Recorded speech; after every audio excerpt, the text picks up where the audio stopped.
ये छोटी न्यूज़ नहीं है भैया, ये बहुत बड़ी न्यूज़ है, इसे गंभीरता से ले लो। क्योंकि उसके बाद भी लोगों ने कहा मल्टीबैगर शेयर बनेगा, तो फिर तो मैंने तो अपना सिर दीवार पे मार लिया। जो कंपनी के मालिक के ऊपर इस तरीके से जो सेबी ने चीज़ें की हैं, तो इसके अंदर से 1-2 दिन की इनकी कार्रवाई नहीं है। ये महीनों से इसके ऊपर नज़र जरूर होगी, क्योंकि ऋण जो देना दिखाए वो अपर सर्किट लगा रहा था। अगर सबसे पहले मैंने आपको फिर एक बार और बता दूं, जब तक कि खुद को बचाना नहीं आएगा तो बाज़ार में वर्क कैसे करोगे। जब तक कि चीज़ें आपको समझ में नहीं आएगी भैया ये आगे जाके फंसा सकता है, तब तक कि आप उस चीज़ को समझोगे कैसे वो टारगेट आएगा। मैंने कहा भैया तो होने दो जो चीज़ें हो रही हैं, फिर हमें सुनने वाले बचते हैं और हमें इग्नोर करने वाले फंसते हैं। ये मुझे पता है, क्यों? क्योंकि मैं तो उस राह पर चल रहा हूँ जो सच की राह है। जब तक कि हम दूसरों की प्रतिक्रिया को नहीं जांच भापेंगे तो फिर जो शेयर के अंदर उतार चढ़ाव होते हैं फिर उसको भी हम नहीं जांच पाएंगे। तो जब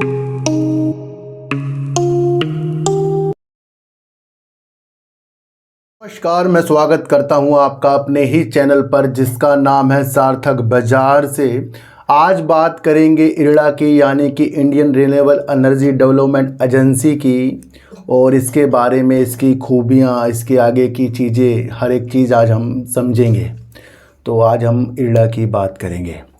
देखो सर, सबसे पहले मैं आपको एक चीज़ बता दूं, जैसे कल मैंने आपके लिए वरुण बेवरेज के अंदर एक एनालाइज की है, वो फैक्ट के अनुसार, तथ्यों के अनुसार की है, और जो मेरे विचारों में जो चीज़ें आती हैं वो मैं आपको बताता हूँ।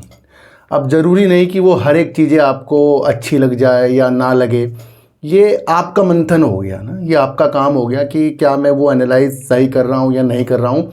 उसकी सोचने की शक्ति आपके अंदर भी डेवलप होनी चाहिए।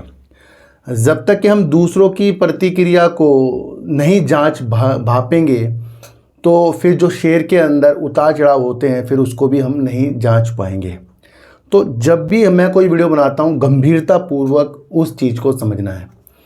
कंटिन्यू, जैसे मैंने आर पावर के अंदर वीडियो बनाई है वो तब बनाई है जब वो अपर सर्किट लगा रहा था ना। कुछ लोग कब बनाते हैं, जब लोअर सर्किट लगा रहा है और तब उसकी निगेटिव चीज़ बताते हैं। मैंने वीडियो कब बनाई आर पावर के अंदर, जब वो अपर सर्किट लगा रहा था। देखो सर, सबसे पहले मैंने आपको फिर एक बार और बता दूं, जब तक कि खुद को बचाना नहीं आएगा तो बाज़ार में वर्क कैसे करोगे। जब तक कि चीज़ें आपको समझ में नहीं आएगी भैया ये आगे जाके फंसा सकता है, तब तक कि आप उस चीज़ को समझोगे कैसे। जब उस न्यूज़ से, देखो सर, वो न्यूज़ तो बाद में आई कि इनके ऊपर कुछ ऐसे धोखाधड़ी के इल्ज़ाम सेबी ने लगाए हैं, वो तो एक चीज़ होगी कि अचानक से हो गई। पर वो चीज़ें आप समझो जो ये एक अपनी थर्मल पावर की चीज़ें अडानी ग्रुप को, यानी अडानी पावर को बेचने वाली न्यूज़ है, उससे अडानी पावर नहीं भागा बल्कि आर पावर भाग रहा था। और मैंने आपको, अगर आपको मेरे पर विश्वास है तो आपको यकीन होगा, और जिनको विश्वास नहीं है वो 3-4 दिन पुरानी वीडियो देख ले। एक एक लाइन का मतलब मैंने आपको समझो, न्यूज़ तो दे दी और न्यूज़ में लिखा भी सब कुछ सही है, पर उसको तो लोग समझेंगे नहीं। समझेंगे किसको? जो कह रहा है भाग रहा है अब ये 50 पे जाएगा। बहुत बड़े बड़े चैनल इस तरीके से हैं जो आपको गुमराह कर रहे हैं, जो अलग अलग तरीक़ों से चीज़ें आपको बता रहे हैं ना। तो अच्छे चैनल देखने में ज़्यादा विश्वास रखो, जो बढ़ती हुई चीज़ की बारीकी आपको समझा रहा हूँ, गिरती हुई चीज़ की बारीकी आपको समझा रहा हूँ। मैंने आपको कह दिया था ना, मैंने कहा इससे जो चीज़ें आर पावर के लिए अच्छी नहीं है, फिर भी कुछ लोगों ने कहा कि ये टारगेट आएगा, वो टारगेट आएगा। मैंने कहा भैया तो होने दो जो चीज़ें हो रही हैं, फिर हमें सुनने वाले बचते हैं और हमें इग्नोर करने वाले फंसते हैं। ये मुझे पता है, क्यों? क्योंकि मैं तो उस राह पर चल रहा हूँ जो सच की राह है। मैंने तो ये तो कहा नहीं कि उसके अपर सर्किट को देख के 50 जाएगा। मैंने तो कहा था कि इसकी बैलेंस शीट जो कह रही है वो तो पॉजिटिव है, पर ये न्यूज़ जो है ये मुझे पॉजिटिव नहीं लग रही है। अब उसके अंदर सेबी के चक्कर आ गए। देखो सर, जो कंपनी के मालिक के ऊपर इस तरीके से जो सेबी ने चीज़ें की हैं, तो इसके अंदर से 1-2 दिन की इनकी कार्रवाई नहीं है। ये महीनों से इसके ऊपर नज़र जरूर होगी, क्योंकि ऋण जो देना दिखाया गया है उनको, जिनके ऊपर कोई भरोसा ना करे, मतलब वो इस तरीके से है कि ऋण चुका भी ना सके, उनको अगर लोन दिया जाए तो वो एक फ्रॉड की चीज़ की भांति हो जाता है। तो उसे अगर सेबी पकड़ रहा है तो लाजमी कुछ ना कुछ तो बड़ी बात है। ऐसे तो कोई किसी का नाम बर्बाद नहीं करेगा, ये भी ध्यान रखना मेरी बात। अब लोग कह रहे हैं सर ये तो अनिल अंबानी जी हैं, उनके ऊपर हुआ है, उनके लड़के संभालेंगे कंपनियां। भैया मालिक की कंपनी के ऊपर नहीं चीज़ें हुई हैं, मालिक के ऊपर ही, और मालिक ही इस टाइम वो चीज़ें कर रहा था। तो जब एक कंपनी के ऊपर ये चीज़ें हुई तो दूसरी 3-4 कंपनी जो भी इनकी हैं उनके ऊपर भी तो विचार होंगे। और हम उस ग्रुप की बात कर रहे हैं जिनका आरकॉम, जिनका कई कंपनियां डीलिस्ट, आपको आर कैपिटल, ये भी आपको देखने को मिला है। हम उस चीज़ पे बात कर रहे हैं, उनके ऊपर 5 साल का बैन लगा दिया। इससे इफ़ेक्ट तो इनकी कंपनियों में इस वजह से ही पड़ा है, ये आप समझ लेना। तो कुछ लोग इसको समझ रहे हैं बहुत छोटी न्यूज़। ये छोटी न्यूज़ नहीं है भैया, ये बहुत बड़ी न्यूज़ है, इसे गंभीरता से ले लो। क्योंकि उसके बाद भी लोगों ने कहा मल्टीबैगर शेयर बनेगा, तो फिर तो मैंने तो अपना सिर दीवार पे मार लिया जी, मैं आपको बता दूं। फिर हमने मारा है कि जो लोग हमें समझ नहीं रहे, जो हमें कह रहे हैं टारगेट ये दिखा दूंगा, तो फिर तो निश्चित तौर पर कुछ लोग आगे जाकर खुद ही गड्ढे में कूद रहे हैं। फिर तो हमने ये चीज़ें ठान ली है। तो मेरे जो भी विचार बाज़ार के अंदर बनते हैं वो फैक्ट के अनुसार होते हैं, इसलिए वो चीज़ें आपको समझनी बहुत ज़रूरी चाहिए। तो आर पावर के अंदर मैं फिर कह रहा हूँ, ये छोटी न्यूज़ नहीं है। आपको भले मंडे ट्यूसडे कुछ देखने को मिल जाए, जब तक कि ये मामला सेबी की तरफ से शांत ना होए तब तक के आपको चीज़ों को बड़ी गंभीरता से लेना है। ये मालिक के ऊपर चीज़ें हुई हैं और 5 साल से बाहर कर दिया है, समझिए। तो काफ़ी लोग कह रहे हैं सर विदेशों की कंपनी में निवेश कर लेंगे। भैया ये कुछ बात होती है कहने की? फिर तो हम मजाक ही करने आगे बाज़ार में। देखो सर, हमारा उद्देश्य क्या है? बाज़ार के अंदर से पैसा कमाना, और किसी किसी का उद्देश्य है बाज़ार से लॉस कमाना। जब भी किसी के ऊपर कोई व्यक्ति वीडियो बनाकर ये बोले कि भैया मैंने खुद 5 लाख का लॉस बुक किया है, तो वो हमें समझा क्या रहा है? मैं बात कर रहा हूँ, एक ऐसे यूट्यूबर ने सलासर के ऊपर जब वीडियो बनाई और जब वो शेयर ऊपर की तरफ था और काफ़ी लोगों को कहा कि ये चीज़ें हो जाएंगी, वो सब ने ख़रीदा, और वो शेयर जब 17 रुपये में आया तो उस व्यक्ति ने कहा आप बात क्या करते हो, मैंने खुद 5 लाख का जो है लॉस बुक किया है। तो वो 5 लाख का लॉस बुक करेंगे, इससे हमें क्या फ़ायदा? इससे तो हमें और टेंशन हो गई कि भैया जब वीडियो बनाने वाला 5-5 लाख का लॉस बुक कर रहा है तो फिर वो वीडियो बना क्यों रहा है? क्या उसको नहीं पता कि अगर सरासर इतना अच्छा है तो ऊपर आके उसका 5 लाख भी कवर हो जाएगा? अब उस 5 लाख को उसने बुक किया, उस 5 लाख को कहीं और भी लगा सकता था। तो हम जो लॉस बुक करते हैं और बड़े लोग हमें कहते हैं मैं खुद बुक कर रहा हूं, तो इसका मतलब कि हम उस बड़े लोगों को सुनना ही नहीं है हमें। जो व्यक्ति खुद लॉस बुक कर रहा है वो आपको क्या सिखा देगा? भैया इतने बड़े बड़े लॉस बुक नहीं किए जाते। और क्यों डालना इतना पैसा ऐसी कंपनी में? डाला ही क्योंकि जिसका लॉस 5 लाख का है तो उसने इन्वेस्टमेंट कितने का किया होगा? सोचने वाली बात है। समझ रहे हो बात को? हवा हवाई में कह देते हैं 5 लाख का करा, कुछ नहीं है। ये चीज़ें मैं आपको बता दूंगा, ये तो आपको गुमराह करने के लिए है। इसलिए अपनी बुद्धि को सेट कीजिए। मकसद ये है कि हम कहाँ से जो अपने पैसे को बढ़ाएं, वो होता है अपने प्रॉफिट और अपने अच्छे अच्छे शेयरों को आगे की तरफ देखना। चीज़ें जब तक समझ में नहीं आएगी तब तक के कुछ लोग किसी के कहने पे अपना लॉस बुक करते जाएंगे, ये आप समझ कर चलना। तो लॉस होता है 2 तरीक़ों से बुक, या तो कंपनी बिल्कुल मरी हुई हो, आपने पैसा किसी के कहने पे लगा दिया हो, फिर आप सोच रहे हो भैया नहीं कंपनी फंस जाएगी, पैसे निकाल लूँ अपने, तो वो तो हो गया लॉस बुक, जल्दबाजी वाला। शुरुआत में देखा नहीं कंपनी कैसी थी। दूसरा, अगर अच्छी कंपनी से भी अगर हम लॉस बुक कर रहे हैं तो फिर हमने बाज़ार में काम ही नहीं किया है, ये भी आप बता दूँ। अच्छी कंपनी के अंदर निवेश की विधि से चीज़ें होती हैं, और जो अच्छी कंपनी से लॉस बुक करता है या तो वो बहुत डर गया या फिर उसको पैसे की ज़रूरत थी, उसने वैसा पैसा ला के डाल दिया, भैया उसको ज़रूरत होगी 1-2 महीने बाद, वो पैसा लगा रखा है। पर जिसके पास अपना पैसा होता है भैया वो असल में जीतता है, क्योंकि वो ONGC जैसे शेयर, NTPC जैसे शेयर, HDFC बैंक में निवेश करेगा तो वो सोचेगा मुझे से दूर ही देखना है। अब ये 4, 10, 20 रुपये नीचे गिरे तो मैं लॉस बुक करूँगा, ऐसा तो मैं फिर दूसरी कंपनी में भी ये करता जाऊँगा।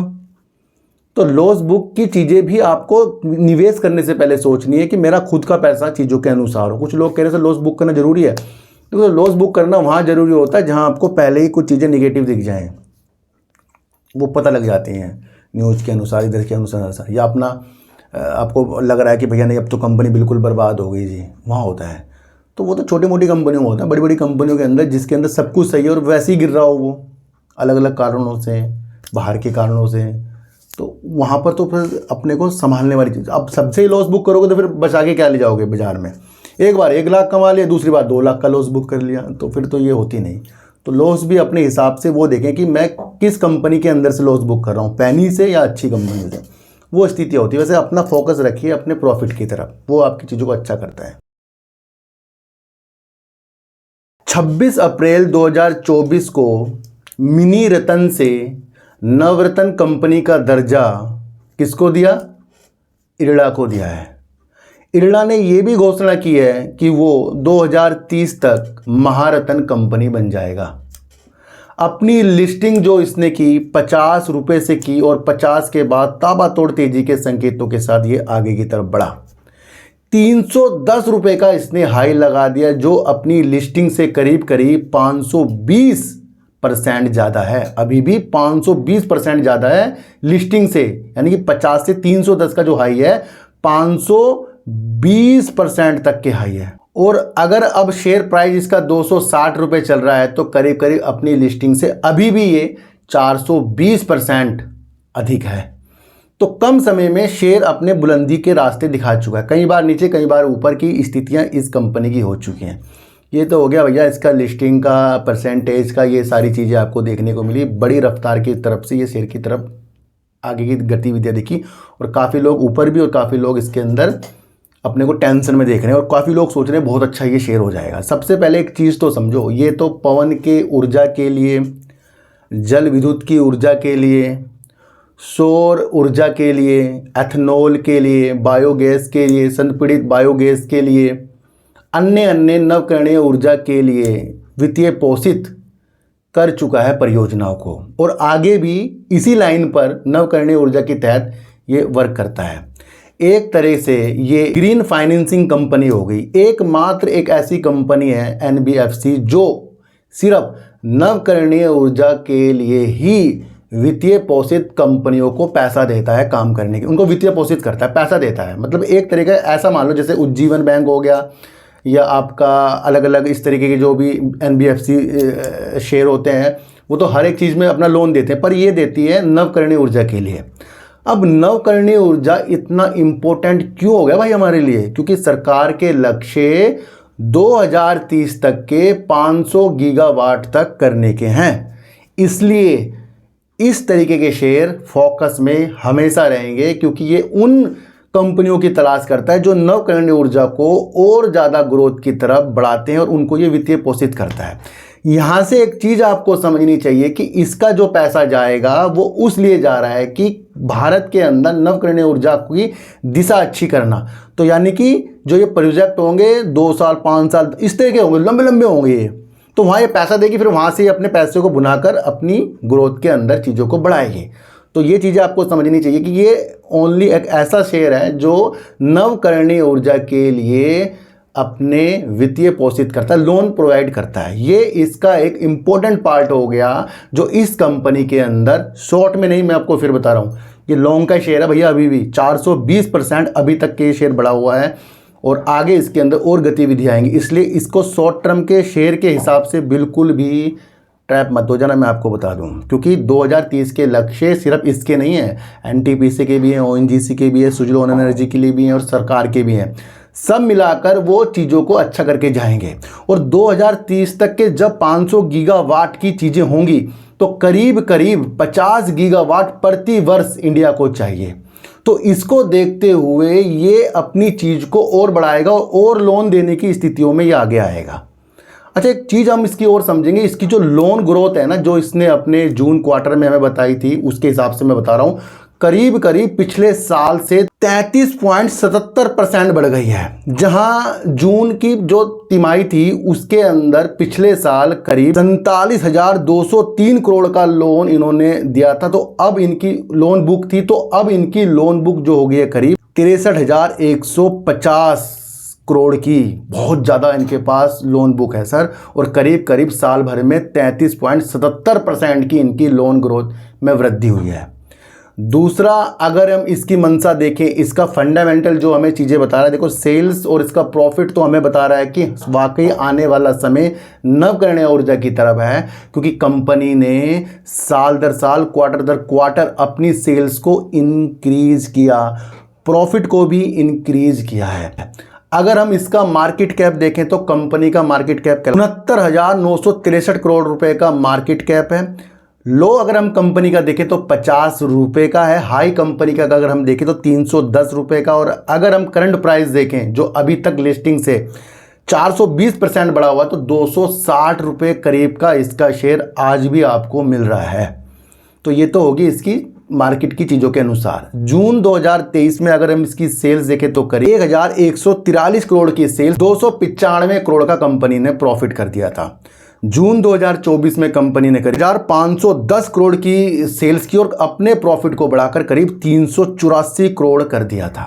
तो कंपनी साल दर साल, क्वार्टर दर क्वार्टर अपनी सेल्स और अपने प्रॉफिट को इंक्रीज कर रही है। दिसंबर 2022 से अगर स्कैनर के अंदर इसके हम देखें तो उस टाइम इसकी जो सेल्स थी 869 करोड़ की थी दिसंबर 2022 में।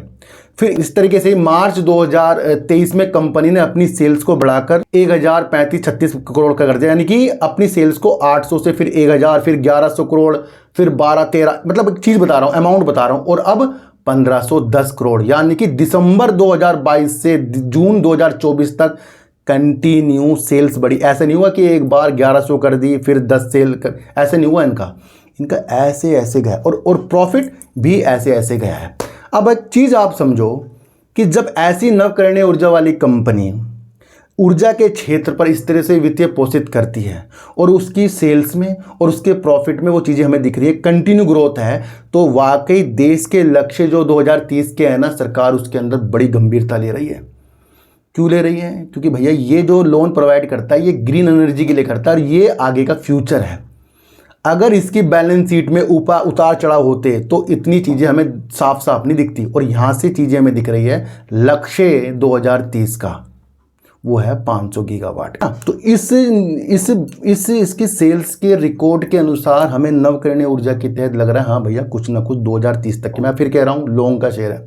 दूसरा, अगर एक बात आप समझे, अभी आपको पटेल इंजीनियरिंग ने एक चीज़ बताई थी कि वो 38,000 मेगावाट के लिए जो जल विद्युत के अंदर है उसके अंदर अपनी नज़रें गड़ा कर रखा हुआ है कि उसमें से कुछ ना कुछ परियोजना वो जो आगे फ्यूचर में आएंगी वो जीतेगा, उससे बोली लगाएगा प्रतिस्पर्धा के तहत। वो किस में थी?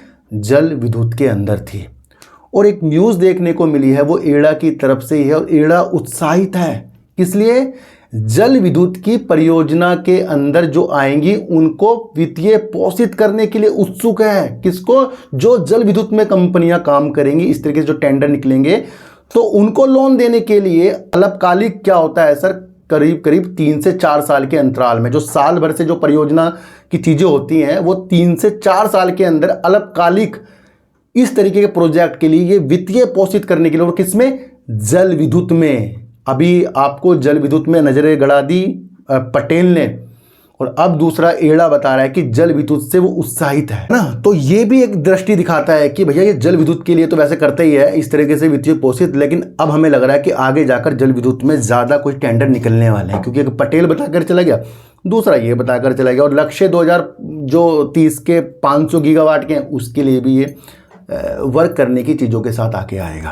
अच्छा, एक न्यूज़ निकल कर आई है जो ऐसा लग रहा है कि सरकार अपनी जो हिस्सेदारी करीब 75% इसके अंदर सरकार, पहले प्रमोटर देखते हैं सर फिर उसके बाद ये बात करेंगे। तो प्रमोटर कंपनी के अंदर जो है सरकारी है जो करीब 75% की है।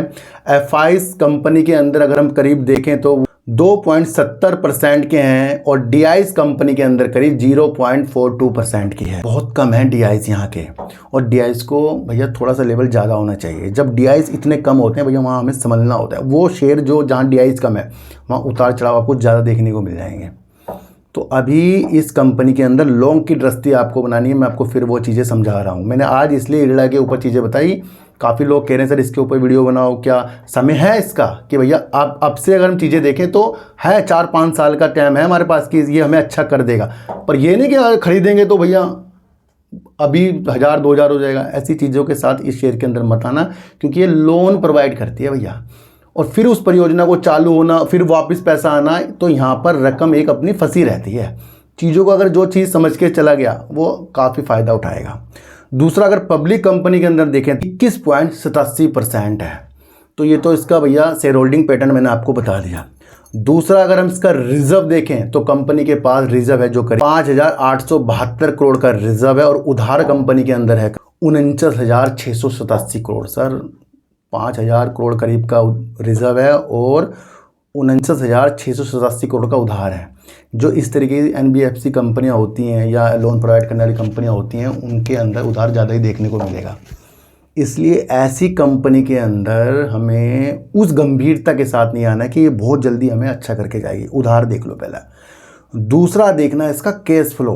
भैया कैश फ्लो भी इसका मुझे लग रहा है निगेटिव, क्योंकि 11,000 करोड़ रुपए तक का जो अपना ऑपरेटिंग एक्टिविटी से पैसा डालना था वो भी है माइनस में। उधर कंपनी ले रही है उधार और ले रही है, तो कैश फ्लो भी इस कंपनी का निगेटिव है। कंपनी का सेल्स और प्रॉफिट आपको पॉजिटिव कर रहा है, रिजर्व और ये उधार जो हो गया ये निगेटिव कर रहा है, कैश फ्लो भी आपको निगेटिव कर रहा है, और दूसरा आपको निगेटिव कर रहा है DIS की सिर्फ 0.42%। तो ये आपको समझना। देखो सर, इसने पहले बता दिया कि 500 गीगावाट के लक्ष्य के लिए कंपनी को ज़्यादा से ज़्यादा अपने लोन की चीज़ें करनी पड़ेगी, और इसे देखते हुए सरकार अब क्या कर रही है, करीब करीब अपना 10% की हिस्सेदारी कम कर सकती है। ये एक न्यूज़ निकल कर आई है। उसके आगे लिखा है क्या, क्वेश्चन मार्क हो गया ये। भैया कर भी सकती है, नहीं भी कर सकती है, या तो QIP के माध्यम से या राइट इशू के माध्यम से या अन्य के माध्यम से ये चीज़ें ईड़ा कर सकता है। ये इसके MD और CMD ने बताया, जिनका नाम है प्रदीप कुमार जी। तो सरकार अगर अपना 10% का हिस्सेदारी बेचेगी तो करीब 4500 करोड़ रुपए इस तरीके से जुटाएंगी, क्योंकि इसे आने वाले फ्यूचर को पकड़ना है जो है 2030 के लक्ष्य। तो ये जो चीज़ें होंगी 29 तारीख को इनकी एक मीटिंग है, उसके अंदर ये चीज़ें हो सकती है। मैं आपको फिर भी बता रहा हूँ, पर ये न्यूज़ आ चुकी है। तो कंपनी को भैया चाहिए पैसा, और अभी पैसे के लिए इसने कई अन्य चीज़ें भी हमें बताई है। तो इस तरीके से अगर सरकार अपनी हिस्सेदारी को बेचेगी, अब वो किस रेट पे होगा ये तो भैया 29 तारीख को ही हमें देखने को मिलेगा। तो यहाँ से थोड़ा सा भी हमें समझना है कि सरकार इसके अंदर से पैसा जुटाना, फिर अपनी परियोजना में वर्क करना, ये लंबे प्रोसीजर वाले शेयर होते हैं भैया। देखो सर, है तो बहुत बेस्ट शेयर है और अपनी सेल्स और अपना प्रॉफिट अच्छा दिखा रहा है, पर अभी ये सिर्फ प्रोजेक्ट के ऊपर ही वर्क कर रहे हैं। जैसे भैया जल विद्युत में कुछ आ गया तो वहाँ नज़रें गड़ा कर रखी है इसने, अब अलग अलग चीज़ें होंगी तो वहाँ भी नज़रें गड़ा कर रखी हैं इसने। तो एक तरह से इसका पैसा आया और जाने वाली चीज़ें के साथ ही होगा, है ना। तो इसका प्रॉफिट और इसकी सेल्स बैठने के लिए कह रही है, दूर की दृष्टि के लिए, और आने वाला फ्यूचर भी कह रहा भैया होल्ड करके बैठो उसे दूर की दृष्टि के लिए। जो चीज़ें सामने आती जाती हैं वहाँ पर हमें मजबूती की तरफ चीज़ें हो जाती हैं हमारे। देखो सर, IREDA ने अभी बीते महीने हमें कुछ बताया था, जब कुसुम PM जो एक सोलर की परियोजना चल रही थी, जो छतों के अंदर लगेंगे, रूफटॉप सोलर परियोजना जो कुसुम की चल रही थी, हर घर सूर्योदय वाली योजना जो आपको देखने को भी मिल रही है, तो उसके अंदर भी इसने अपने लक्ष्य को प्राप्त करने के लिए रिटेल डिवीज़न, यानी कि एक होता है भैया होलसेलर, दूसरा रिटेल डिवीज़न यानी कि बिजनेस टू कंज्यूमर B2C, यानी कि अगर मुझे अपने छत के ऊपर रूफटॉप लगाना है और वो कुसुम की परियोजना के साथ है, तो वहाँ लोन प्रोवाइड करने वाली चीज़ों के साथ उधारकर्ताओं को ये लोन प्रोवाइड ये चीज़ें करेगी। और जब इसने रिटेल डिवीज़न का उद्घाटन किया तो इसने उसी दिन करीब करीब 58 करोड़ का लोन भी स्वीकृत कर दिया, यानी कि कुसुम परियोजना के तहत ये कंपनी आगे भी वर्क करेगी। ये पुरानी न्यूज़ है, पर यह भी आपको बताना चाहिए कि साथ साथ ये उस चीज़ के ऊपर भी चली गई है जहां पर छतों के ऊपर रूफटॉप सोलर लगेंगे, और उसके साथ साथ वो उन कस्टमर को पकड़ रही है कि भैया कोई भी लगा सकता है छत के ऊपर। ऐसा नहीं कि भाई एक बड़े सेक्टर को इसने अपने कब्जे में लिया है, और वो होता है रिटेल, है ना, होलसेल को रिटेल की तरफ भी अगर इस तरीके से इसकी रिटेल डिवीज़न है तो ये इसका एक महत्वपूर्ण योगदान कुसुम के तहत रहेगा, और वो भी लाजमी इसको अच्छा करे। तो ये जो प्रोजेक्ट होते हैं लंबे लंबे समय के लिए हो गए इसके भी। तो अभी तक के हिसाब से ये जो IREDA का शेयर है हमें दूर की दृष्टि से वाकई गजब लग रहा है। दूर के लक्ष्य 2030 के अभी पूरे तो नहीं हुए ना हमारे, और क्या चाहिए हमें 50 गीगावाट साल का चाहिए। अब 50 गीगावाट अगर साल का, भैया सुजलोन भी कुछ करेगा, अडानी भी कुछ करेगा, टाटा भी कुछ करेगा, रिलायंस भी कुछ करेगा, इरला भी कुछ करेगा, एसजेवीएन भी कुछ, ये सब की मिला के जो भी चीज़ें होंगी वो देश की प्रगति के लिए होंगी। और महत्वपूर्ण चीज़ ये हो रही है कि ये जो कुसुम के साथ जुड़ रहा है तो ये एक छोटे चीज़ों को भी पकड़ता जा रहा है जहाँ से ये ग्रोथ की तरफ आएगा। और अभी तो कंपनी ग्रोथ ही कर रही है, पर उसके अलावा कंपनी को और पैसे की आवश्यकता है। इसलिए इस शेयर के अंदर आपको होल्ड की स्थितियाँ वाली चीज़ें मुझे देखने को मिल रही है। भैया मैं किसी को खरीदने बेचने की सलाह नहीं दे रहा हूँ यहाँ, मैंने तो वो न्यूज़ बता दी, वो चीज़ें खोज दी जो कोई और नहीं खोजेगा। और तो सब ये कहेंगे भैया कल कोई खरीदो, ये डबल हो जाएगा, ट्रिपल हो जाएगा। भैया खरीदने को तो आप कुछ भी खरीद सकते हो, पैसे आपके हैं। बाद में जब आप बेचोगे फिर आप कहोगे यार मैं फंस गया, किससे पूछूं, क्या करूं। जब न्यूज़ के महत्व आपको समझ में आ जाए, चीज़ों के महत्व आपको समझ में आए, तो वहाँ बन जाता है होल्ड। और होल्ड की स्थितियाँ आपको आगे तक देखने को इसके अंदर बन रही है, ये मैं कह सकता हूँ, क्योंकि अभी भी 420% अपनी लिस्टिंग से शेयर ऊपर है। हो सकता है कुछ तेज़ी और भी ये दिखा दे, है ना। तो इसके लक्ष्य क्या हैं, दूर के हैं। जब किसी कंपनी के लक्ष्य दूर तक होते हैं तो हमें क्या करना पड़ता है, हमें भी दूर तक के साथ जाना पड़ेगा उसके। तो आज की वीडियो कैसी आपको लगी है कृपया एक बार मुझे बता देना। आर पावर में मैं फिर कह रहा हूँ भैया ये मत लिखो मल्टीबैगर बनेगा या नहीं बनेगा। जो न्यूज़ आई उस न्यूज़ का महत्व समझो कि ये सेबी ने किया है। मैं आपको फिर कह रहा हूँ, आप और मैंने नहीं किया। और किस पे किया है, मालिक पे किया है। और मालिक की अगर एक कंपनी के साथ अगर ऐसा हो तो और 2 कंपनी के अंदर भी निगेटिव तो देखने को मिल गया ना आपको। तो जिस दिन चीज़ें आपको समझ आए उस दिन सब कुछ अच्छा। वरुण बेवरेज जो एक कंपनी, मैंने आपको कल भी इसके बारे में बताया था, ये भी एक अच्छी कंपनी है जब तक कि पेप्सिको की चीज़ें अच्छी करती जा रहे हैं। तो उन चीज़ों को भी आपको समझना है। इरला की जो भी चीज़ें मैंने आज आपको समझाई है एक्चुअल है, फैक्ट पर आधारित है, किसी को भी खरीदने बेचने की सलाह बिल्कुल भी नहीं है। शेयरों को जब हम खरीदते हैं तो उसका अनुमान पहले लगाएं कि ये बेकार शेयर है या अच्छा शेयर है। वहाँ पर आप चीज़ों को समझेंगे तो आपके लॉस और प्रॉफिट खुद ब खुद आपको समझ में आएंगे। ये कोई भी आपको बताने वाला नहीं है।